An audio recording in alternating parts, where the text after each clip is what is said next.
Halo, selamat pagi Pak Nanto. Perkenalkan, nama saya Akbar Pritopan dengan NIM 010512100052. Di sini kelompok saya mengambil topik pidana mati dalam kasus korupsi. Dan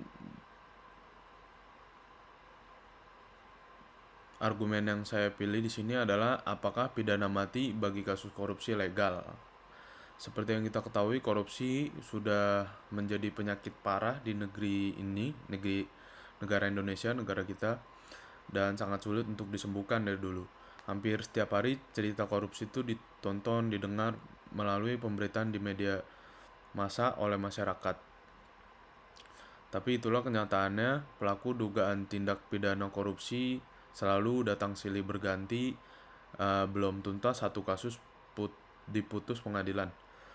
Tertangkap lagi pelaku dugaan korupsi berikutnya, bahkan di antaranya terdapat pejabat negeri ini.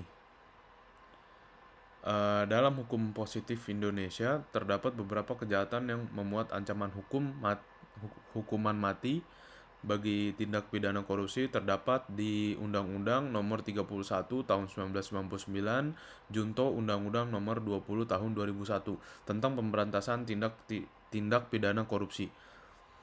Tapi walaupun begitu, kenyataannya banyak terpidana mati di Indonesia yang tidak semua benar-benar dieksekusi mati. Ada yang dirubah hukumannya menjadi seumur hidup, ada yang mendapat gerasi dari presiden, ada pula yang kemudian bisa bebas setelah menjalani hukuman penjara puluhan tahun.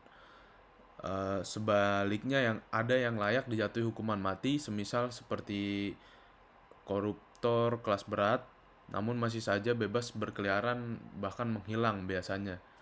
Dan sampai sekarang pun tidak pernah benar-benar terrealisasikan yang namanya eksekusi mati di Indonesia kepada tindak pidana korupsi.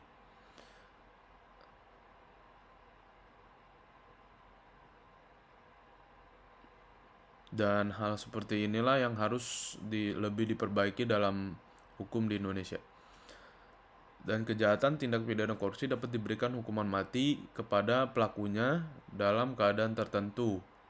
Maksud dari keadaan tertentu di sini adalah sebagai pemberatan bagi pelaku tindak pidana korupsi apabila tindak pidana tersebut dilakukan misalnya melakukan tindak korupsi dengan jumlah yang sangat besar sehingga dapat merugikan negara Indonesia ini, dan melakukan tindakan korupsi yang berulang-ulang kali atau pada waktu negara sedang mengalami keadaan krisis ekonomi atau moneter.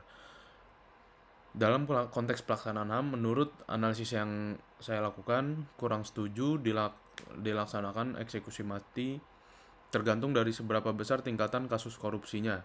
Kalau korupsinya tidak dalam jumlah besar, tidak perlu diberikan hukuman mati, cukup diberi hukuman penjara saja.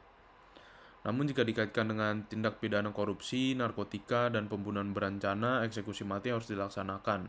Tentunya dengan menyatakan bahwa pelakunya harus benar-benar terbukti bersalah dengan segala saksi dan barang bukti sudah diperiksa dan diajukan ke sidang pengadilan. Sekian argumen dari saya.